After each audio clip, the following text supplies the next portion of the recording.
오늘은 여러분들이 아시는 대로 종려주일입니다. 종려주일이라고 하니까 좀 생소하게 들리신 분이 계시겠지만 종려주일은 팜트리 잎사귀를 팜트리 그 큰 우리가 팜트리라고 그러죠. 네.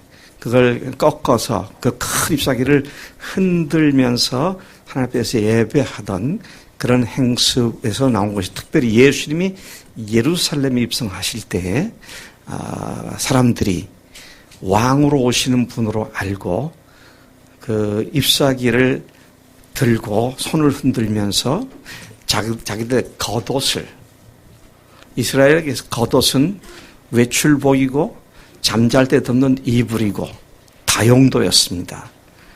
그것을 벗어서 길에 깔고 잎사귀가 무성한 나무 가지를 베어다가 길에다 깔고 펴고, 그리고 예수님이 예루살렘에 입성하실 때 호산나 호산나 소리를 부르며 이스라엘의 왕으로 오신 분이시오, 왕으로 영접하고 환영하는 그런 일들을 기념하기 위해서 지난 2000여 년 동안, 한 1800년 동안 기독교회들이 오늘을 종려주일로 그렇게 지켰습니다.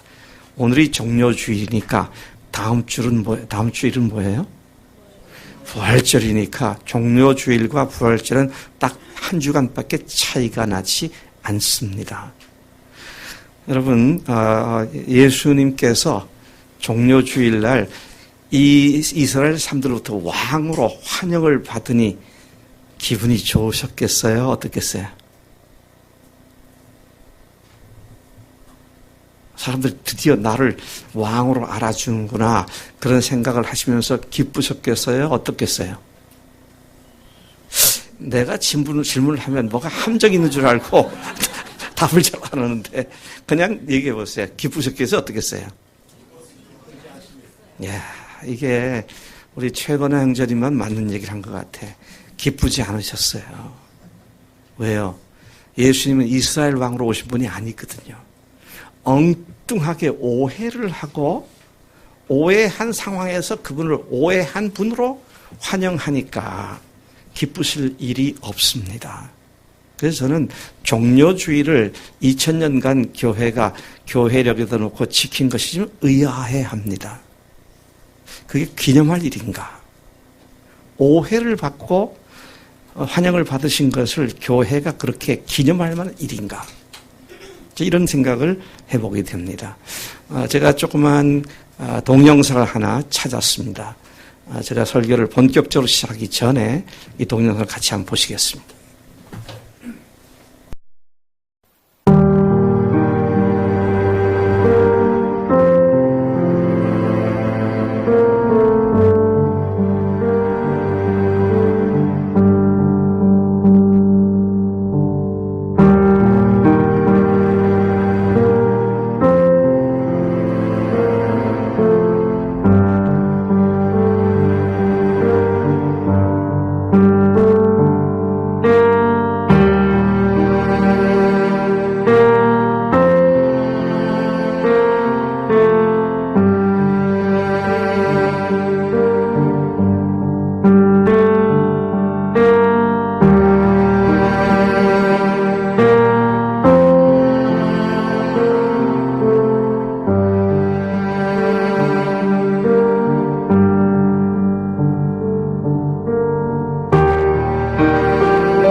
예수님은 세상에 오셨을 때 태어날 때부터 죽으실 때까지 철저히 사람들에게 오해를 받으시는 일생을 사셨습니다. 예수님은 하나님이신데 사람들은 단순한 인간으로 오해했습니다. 그분은 온 인류를 구원하시러 오시는 하나님 나라의 왕이신데 이스라엘 사람들은, 유대인들은 예수님을 이스라엘의 왕으로 그렇게 알고 오해했습니다. 그리고 안타깝게도 이러한 그분에 대한 오해는 오늘날도 여전히 계속되고 있습니다. 누군가 나를 알지 못하고 엉뚱한 사람으로 오해한다면 참으로 그것은 답답하고 참으로 힘든 일이 아닐 수 없습니다. 그래서 한두 번이 아니라 죽을 때까지 주님은 내가 아버지께로부터 왔다. 내가 하나님과 하나다. 내가 아브라함보다도 먼저 전에부터 쭉 있다. 내가 아버지가 내 안에 계시고 내가 아버지 안에 있고 아버지와 나는 하나다. 이런 말씀하셨을 때 유대인들은 정확하게 알아듣기를 예수님이 자기가 하나님이라고 하시는 말씀을 알아들었습니다. 그리고 그 예수님이 하나님이라고 하신 말씀에 유대인들은 화가 났고 그리고 결국엔 예수님을 십자가에 못 박아 죽이는 일까지 자행하게 되었습니다. 여러분, 오해가 풀리지 않으니까 결국은 예수님을 잡아 죽이는 일까지 했었다라는 것을 보게 됩니다. 십자가에 내리기 전에도 여러 차례 돌에 맞을 뻔했고 또는 낭떠러지의 끝까지 가가지고 예수님을 밀쳐서 떨어 죽이려고도 했고 그 이유는 당신이 하나님이라고 말씀하셨기 때문에 네가 나사렛 촌 사람으로서 감히 하나님의 이름을 사칭하다니 그러면서 그렇게 예수님을 죽이려고 했고 결국에 가서는 예수님을 십자가에 못 박아 죽이는 어마어마한 문제를 일으켰던 것을 보게 됩니다. 그렇게 예수님께서 아무리 거듭거듭 내가 하나님이다. 내가 온 인류의 주로 왔다. 이런 말씀을 해도 아무도 그분을 하나님으로 믿지 않았었습니다. 세상 일반 사람들이 그분을 하나님으로 믿지 않은 것은 물론이고 더욱더 기가 막힌 건 3년간 그분을 따르는 일에 올인했던 제자들조차도 지난주에 우리 봤습니다만 부활하신 후에까지도 이분이 하나님의 것인 알았지만 이분이 온 세상을 구원하신 하나님의 나라의 왕이시다. 이렇게는 아직 모르고 있었던 이런 오해의 연속이 그분의 전 생애 전체를 둘러싸고 있었던 문제인 것을 보게 됩니다. 제자들이 누굽니까?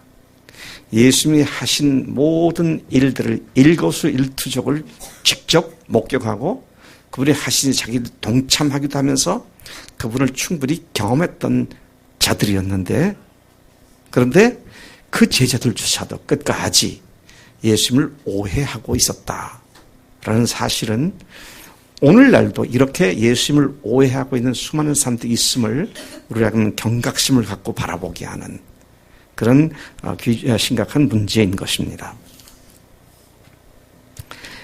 예수님에 대한 이런 오해는 자신들이 바라고 고대하던 메시아 상에다가 예수님을 꿰어 맞추는 이런 태도로부터 기인한 것을 보게 됩니다.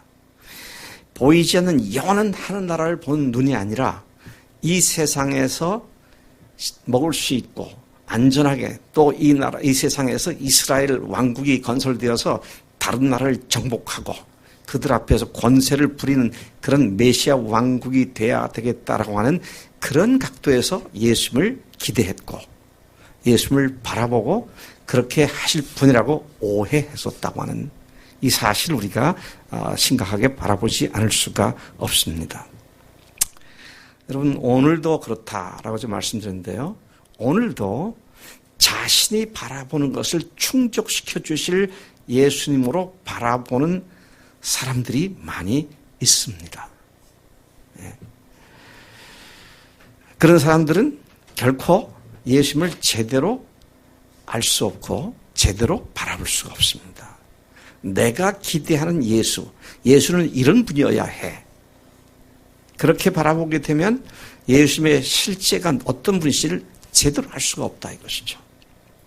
제가 늘 얘기하는 대로 예수께 대한 선입견이 예수님을 제대로 믿게 하는데 방해를 주고 있다. 사람들은 누구나 보이는 것을 추구합니다. 보이지 않는 하늘나라에 대한 열망이 별로 없어요.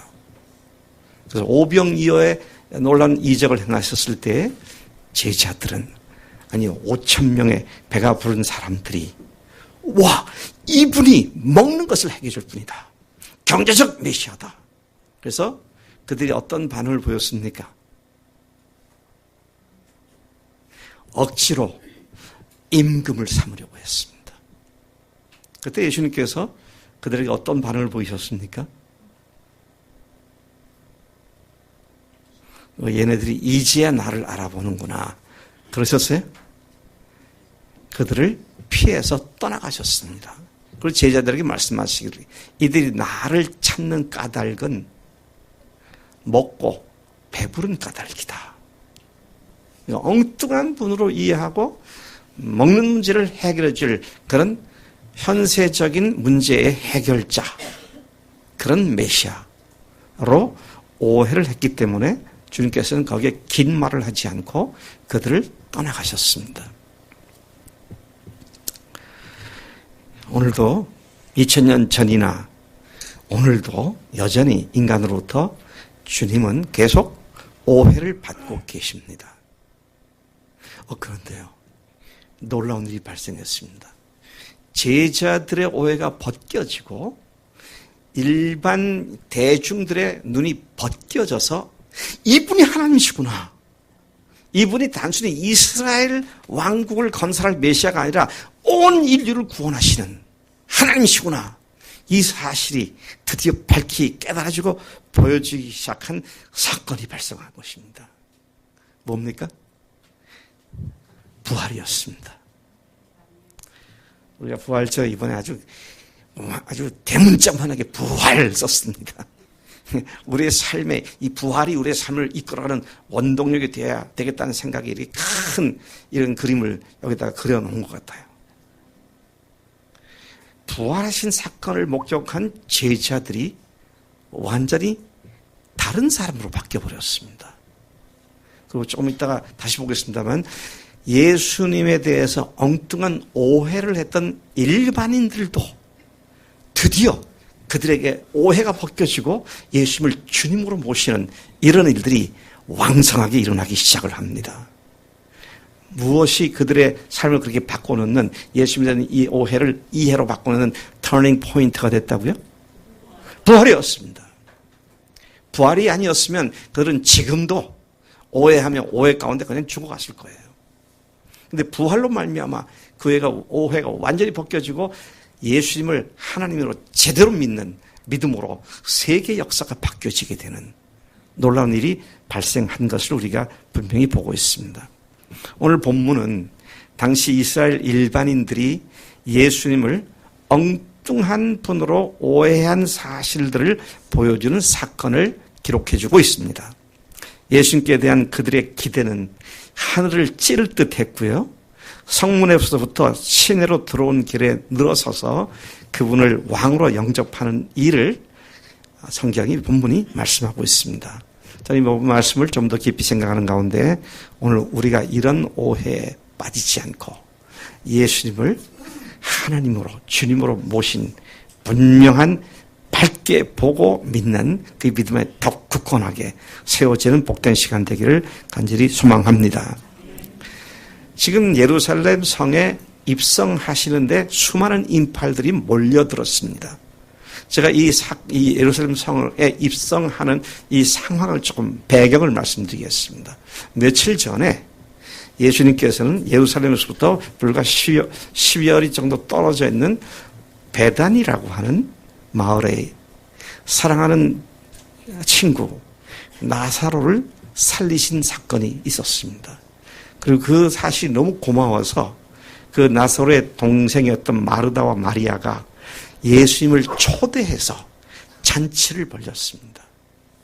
그리고 예수님이 그 베다니에 있다는 소문을 듣고 예루살렘에 모여 있던 유대인들이 베다니로 찾아갑니다. 근데 왜 유대인들이 예루살렘에 모여 있었을까요?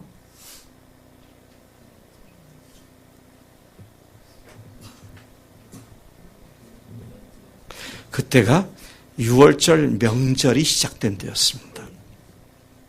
여러분, 우리가 주일날, 오늘이 이제 종료주일이라고 그러잖아요.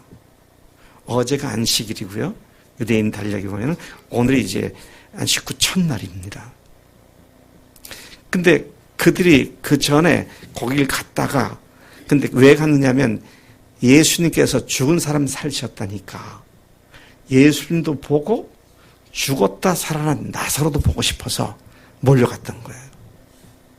그리고 그들이 보고 와서, 근데 그때 거기 가서 들은 얘기가 예수님이 명절 때에 예루살렘으로 온다는 말씀을 들었기 때문에 그 소문이 퍼졌을 때 이분이 이스라엘 왕이시구나. 들어본 적이 있느냐? 죽은 사람 살렸다는 말을 들어본 적이 있느냐? 이분이 하나님이셔. 이분이 왕이셔. 근데 그들이 비록 하나님이라고 믿었다 할지라도 뭐예요? 이스라엘의 왕으로 이해를 했습니다.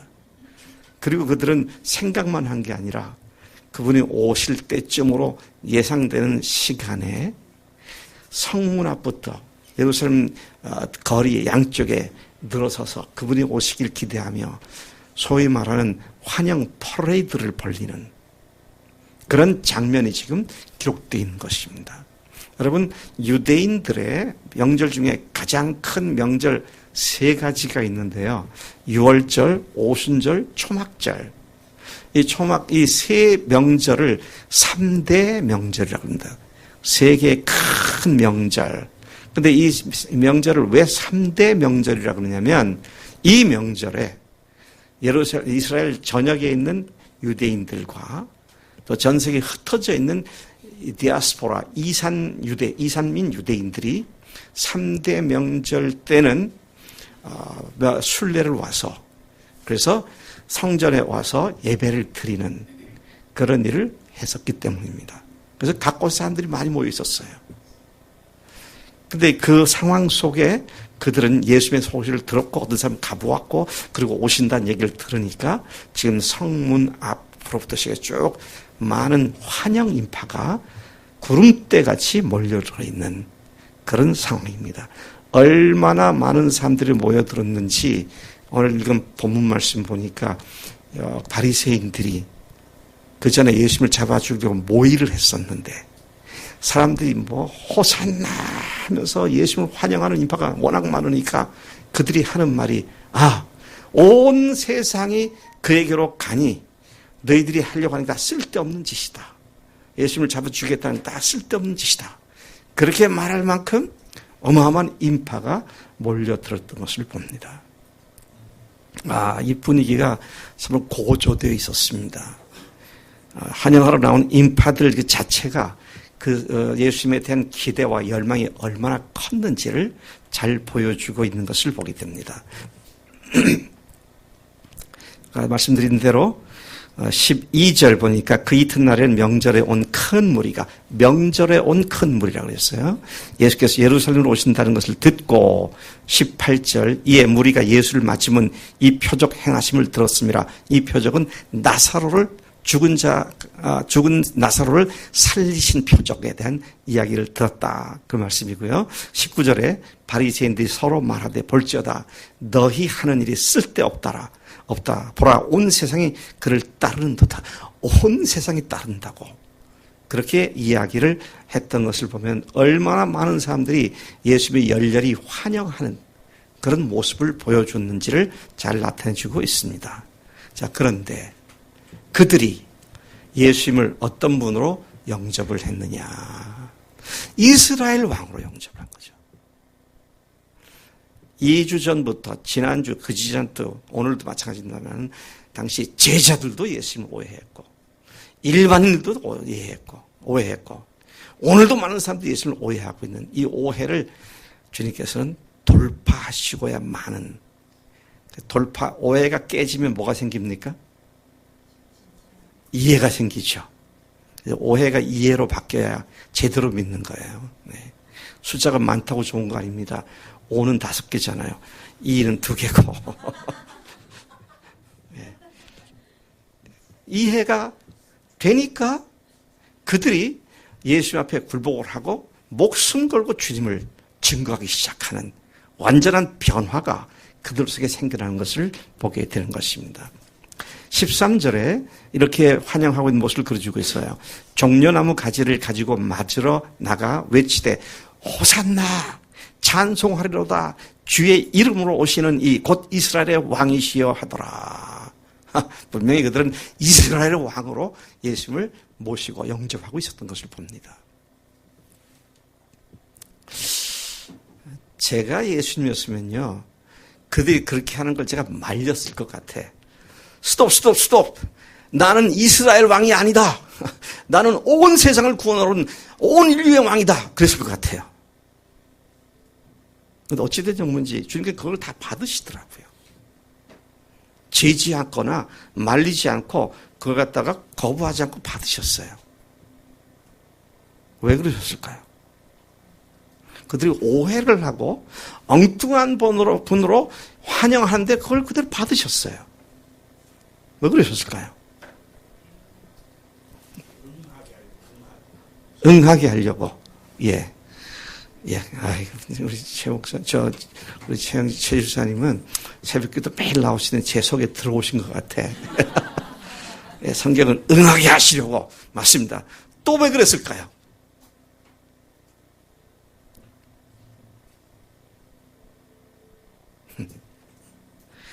오해를 한 그 자리에 오해를 풀려고 적극 하지 않은 이유는 예수님 부활하시고 나면 오늘 왕으로 영접한 것이 온 인류의 왕으로 영접한 것이다라는 것을 그들이 알게 될 것을 미리 보셨기 때문인 줄로 믿습니다. 어떻게 그렇게 추론을 하십니까? 제가 추론한 거 아니에요. 성경을 보십시다. 성경이 뭐라고 말하는지 보십시다. 지금 우리가 12장을 읽었는데요. 16절 가보십시다. 16절 같이 읽습니다. 시작. 제자들은 처음에 이 일을 깨닫지 못하였다가 예수께서 영광을 얻으신 후에야 이것이 예수께 대하여 기록하신 것임과 사람들이 예수께 이같이 한 것임이 생각났더라. 예수님이 영광을 받으신 후에, 그런데 예수님이 영광을 받으신 것이 뭡니까? 부활하신 분입니다. 부활로 그분이 하나님으로서 영광을 받으신 그 영광을 받으신 후에 제자들이 그때 그 말씀이었고 그렇게 했기 때문에 그렇게 된 거구나. 이걸 후에 깨달았고요. 또 한 걸음 더 나가서 깨달은 제자들이 나가서 다시 이 예수님이 하나님이시다는 사실을 선포했을 때에 오해했던 이스라엘 사람들이 하루에 몇 명? 3,000명. 또 하루에 몇 명? 5,000명이 주 앞에 돌아와서 하나님이라고 고백하고 침례를 받고 하나님의 자녀로 태어난 이 놀라운 변화가 부활 사건으로부터 시작된 것을 보게 됩니다. 그러니 우리가 부활을 자랑하고 부활을 우리의 믿음의 근거로 삼고 외치지 않을 수가 없는 것이죠. 자, 여러분, 이 종려나무 가지를, 근데 이제 그들이 예수님 영접하는 모습을 조금 마태복음에 보니까 좀 더 자세하게 기록을 했어요. 요한복음은 조금 덜 자세한데요. 마태복음 21장 8절과 9절을 보면 예수님을 환영하는 그들의 모습이 좀 더 소상하게 기록되어 있는데 마태복음 21장 8, 9절을 같이 가서 보시겠습니다.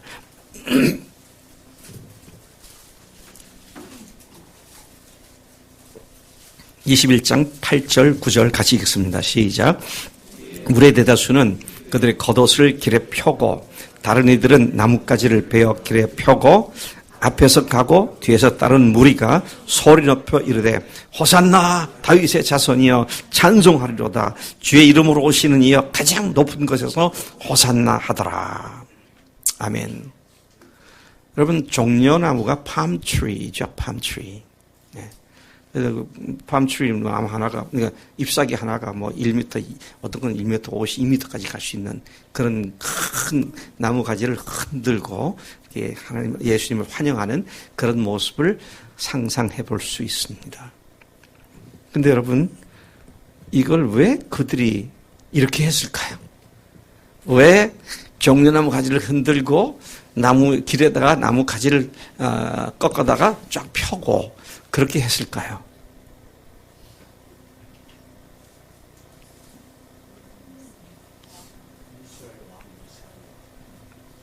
이스라엘 왕이니까. 그럼 뭐 종려나무 아니고 소나무도 꺾어서 할 수 있을 텐데. 왜 그랬을까요? 이거 보면 제가 놀랐어요. 성경에 있는 대로 그들이 한 겁니다. 어떤 성경에 있는 대로? 레위기 23장 40절을 보니까요. 6월절 명절에 첫날에는 그랬어요. 지금 이게 첫날입니다. 안식 후 첫날이에요. 6월절은 일주일간 계속됩니다. 그러니까 오늘부터 다음 주일 전까지가 안식일에 6월절입니다. 일주일간 계속돼요. 근데 그 첫날이 바로 주일이죠. 안식 후 첫날이니까. 첫날 그들이 한 것이 뭐냐. 레위기 23장 40절을 보니까 첫날에는 너희가 아름다운 나무 실과와 종려나무 가지와 무성한 나무 가지와 신의 보들을 취하여 너희 하나님 여호와 앞에서 이레 동안 즐거워할 것이라 그랬습니다. 그러니까 7일 동안 이 종려나무 가지 또 무성한 나무 가지를 꺾어서 흔들며 6월절 때 그렇게 하나님을 찬송하는. 근데 그들 손에 이미 이게 6월절 첫날 그렇게 하라고 했으니까 손에 다 들고 있었던 거예요. 오신들이 갑자기 가서 나무 가서 비운 거 아닙니다. 미리 6월절 절기를 지킬 용품이에요, 이게요. 근데 그 용품을 레위기, 모세를 통해서 기록하셨는데 그 진정한 의미가 오늘 예루살렘 입성할 때 예수님을 환영하는 것에서 이것이 그 의미가 제대로 살아나기 시작한 것을 봅니다. 야, 참 하나님의 지혜가 대단하다. 또 호산나라고 외쳤어요. 호산나라고 하는 뜻이 뭡니까? 예.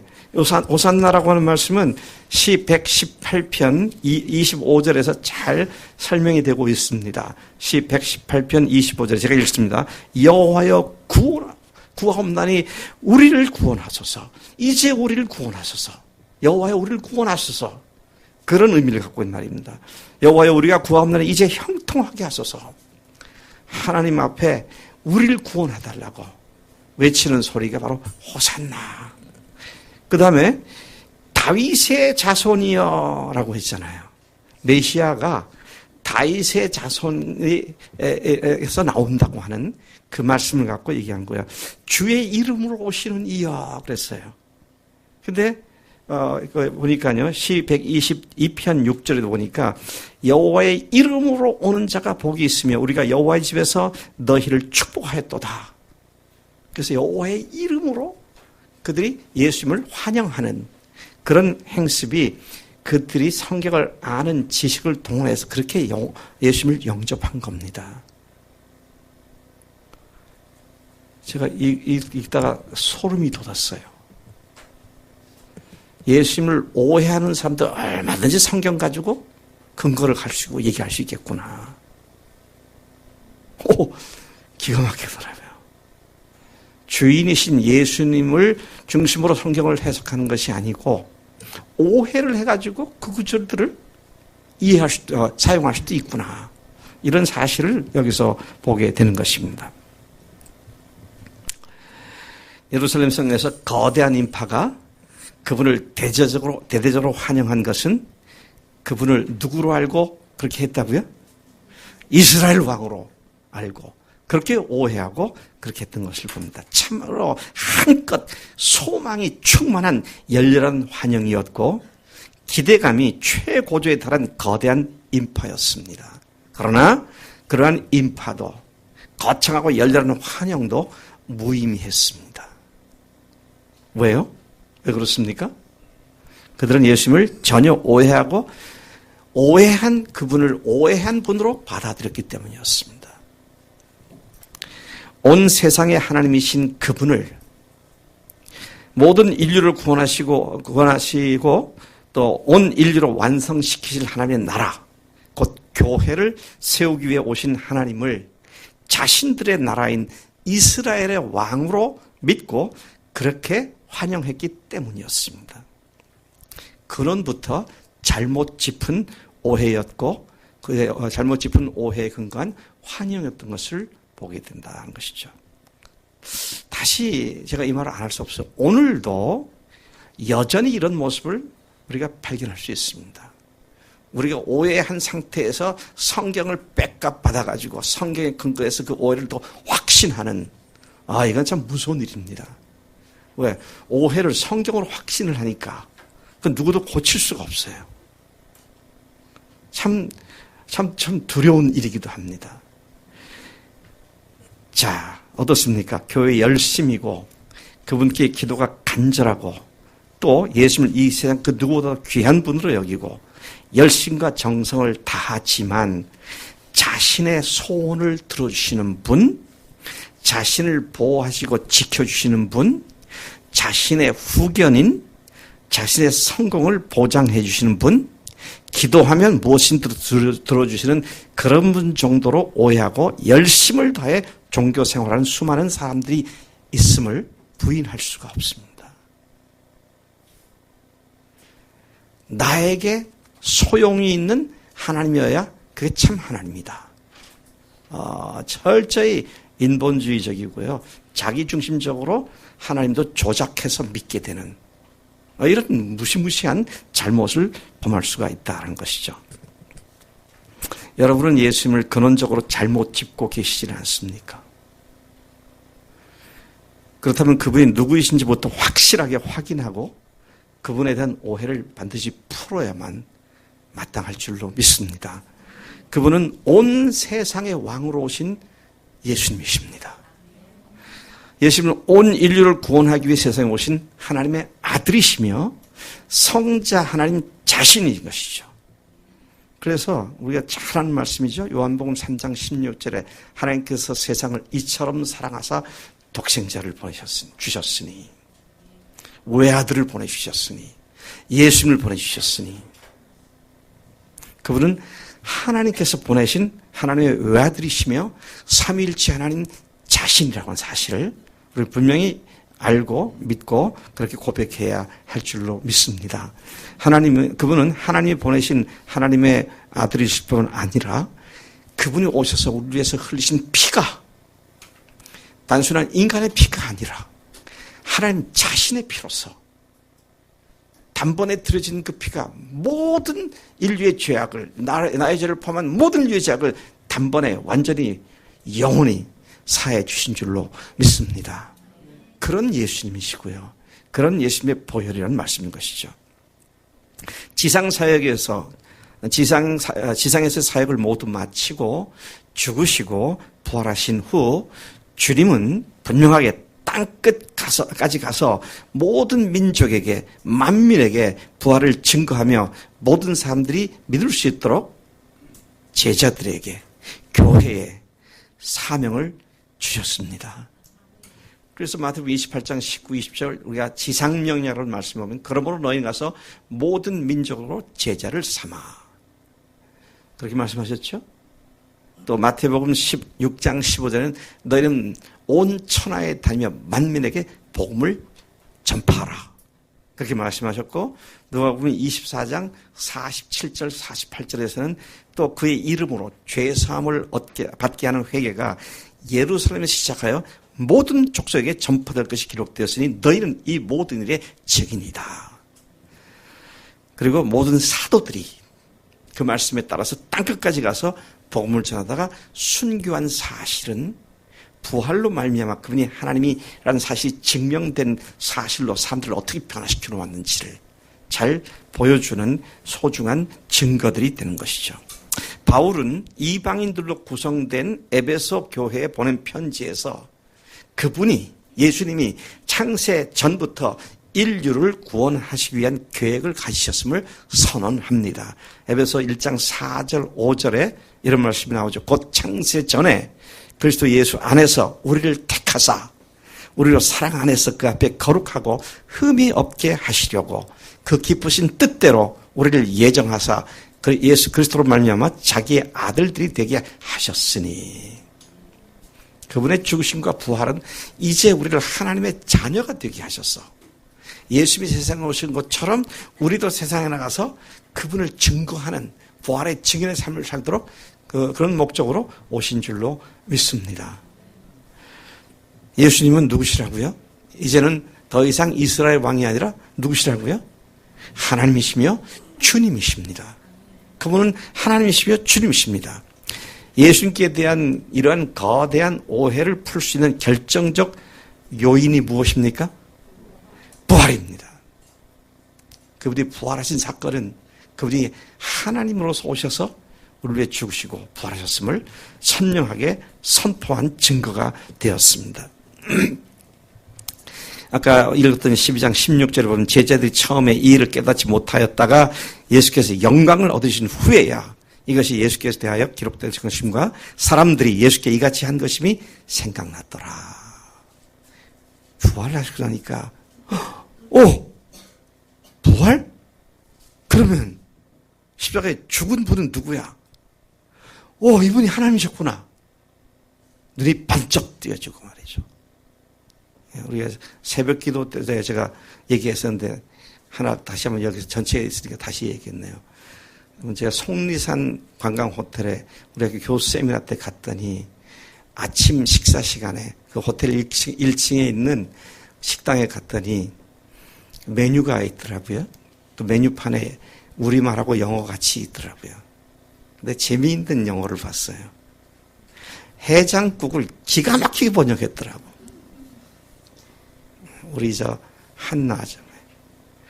해장국이 영어로 뭘까?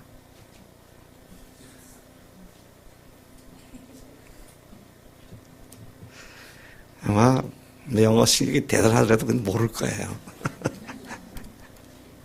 또 우리 교회 영어 좀 하는 사람이 누구더라? 승민이 뭐 체코 가서 공부도 하고 왔으니까 해장국을 우리말로 번역해 보면 뭐라고 해?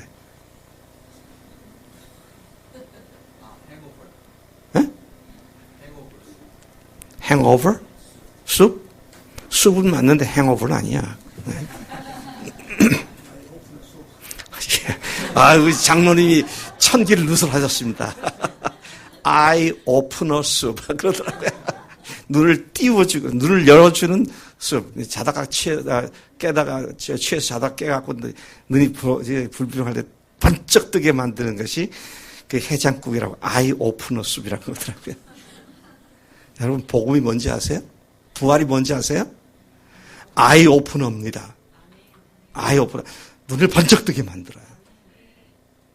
제가 지난 주일날 오후에 했던 것도 새벽 기도에 다 얘기해요, 제가.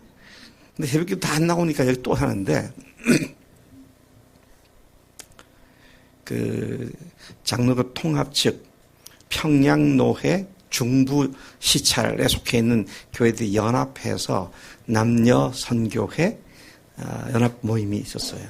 거기 제가 설교하러 갔습니다. 제가 딱 설교를 시작하고 앞에 나갔더니 오후 3시였는데 3시에 예배 시작됐는데 와, 그런 청중은 제가 처음 봤어요. 구성한 사람들이 40대부터 80대까지 20대 30대는 없어요. 40대부터 80대까지 120명 정도가 작은 예배당에 꽉 찼습니다. 근데 절반이 졸고 있었어요. 설교 다시 시작 안 했는데 졸고 있어요, 벌써부터. 야, 이거 어떻게 하냐. 제가 그날 뭘 설교했겠어요? 부활을 설교했죠. 반이 졸고 있어요. 다 설교했어요. 45분 설교했어요. 뭐 흥미로운 것은 10분쯤 지나니까 사방에서 번쩍 눈이 떠지더라고요. 아이 오프너가 시작됐어요.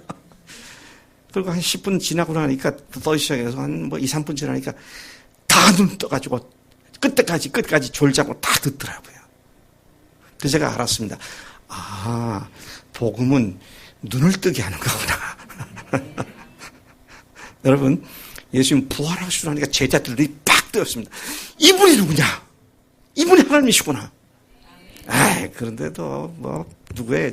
도마는 내가 예수님 부활했다고 제자들이 예수 부활하신 예수 만났다 그러니까 난 절대 안 믿어. 언제까지? 손가락으로 예수님 그 구멍난 손바닥에 넣어보고 또 옆구리에 창자국 난데 손 넣어보고 그렇게 하지 않으면 내가 절대 안 믿어. 그런데 예수님이 탁 오셨어요. 넣어봐라. 그러니까 예수님 앞에서 그냥 도마가 딱 그냥 엎드리면서 그냥 굴복하면서 하는 말이 나의 주님이십니다. 나의 하나님이십니다. 긴 말이 필요가 없었어요.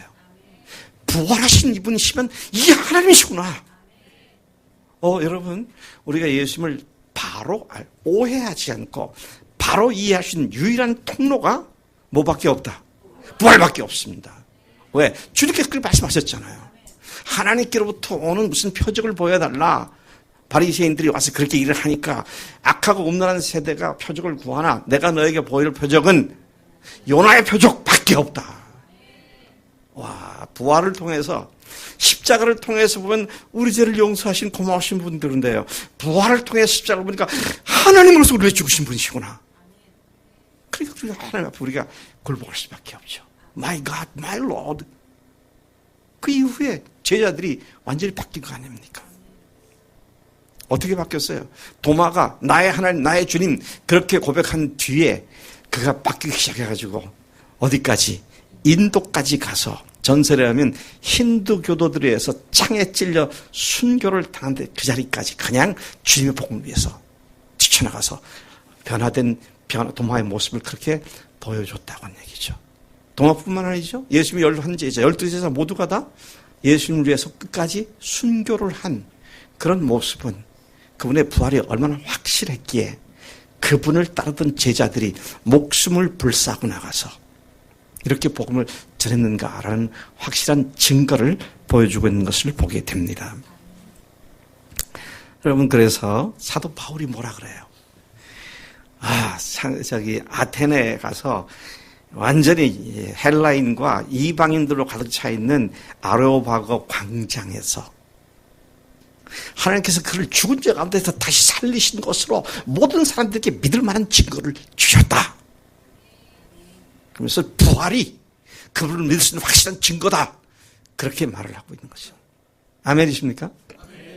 그것이 예수님의 오해를 완전히 벗겨버리는 유일한 통로가 부활이라고 하는 말씀이죠. 오늘 아침에 제가 이렇게 올라오는데 재미있는 일을 하나 겪었습니다. 우리 장로님께서 앞에 쓰여 있는 걸 보시더니 앞에 글자가 뭐예요? 비읍, 우, 근데 히읗, 오, 아, 그 다음에 리을입니다. 근데 그것을 히브리어인 줄 아셨다.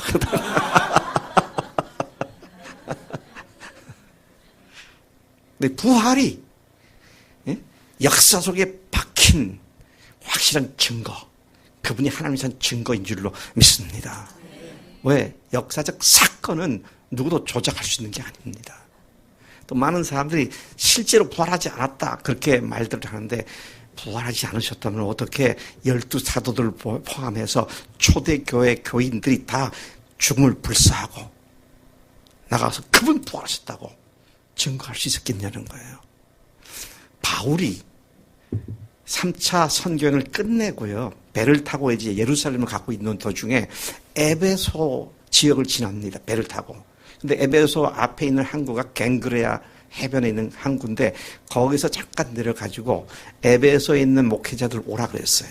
그 해변에서 그들과 더 이상 얼굴로 보지 못하게 될 영원한 이별이 되기 때문에 지상에서 이별이 되기 때문에 고별 설교를 했습니다.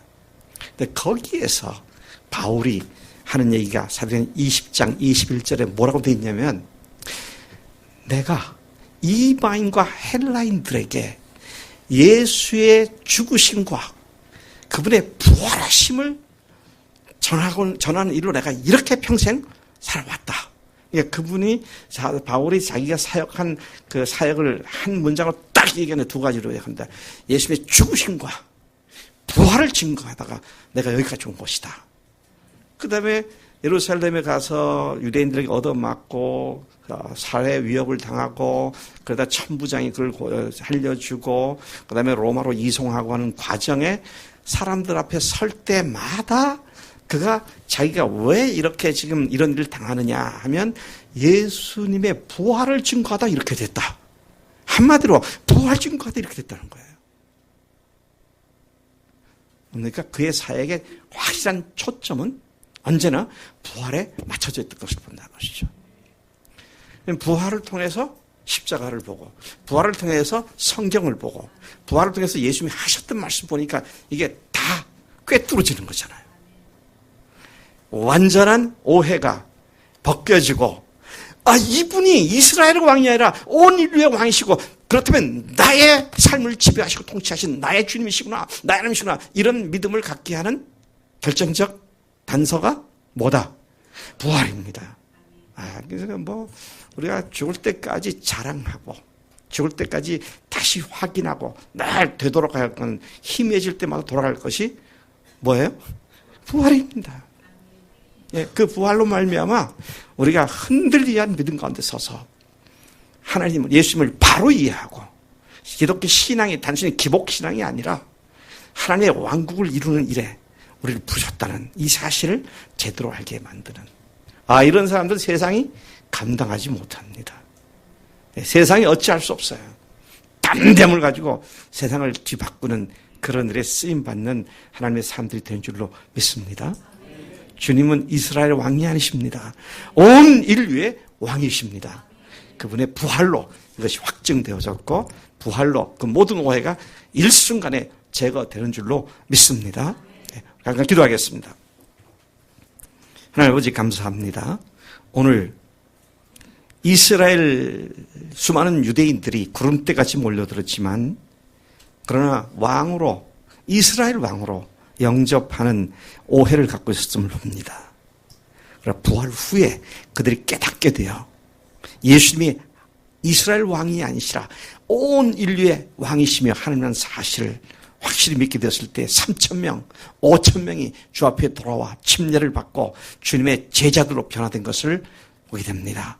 하나님 오늘 우리에게도 이 부활의 증거를 주셨음을 감사합니다. 예수님이 하나님이시라는 확실한 증거, 유일한 증거, 부활밖에 없음을 다시 한번 감사합니다. 하나님 이 부활을 붙잡고 우리가 당대하게 오해를 벗어버리고 주님께 바른 이해를 가지고 주님께만 열심히 달려가는 우리의 삶이 되도록 인도해 주신 줄로 믿습니다. 감사하고 예수님의 이름으로 기도를 드립니다. 아멘. 아멘.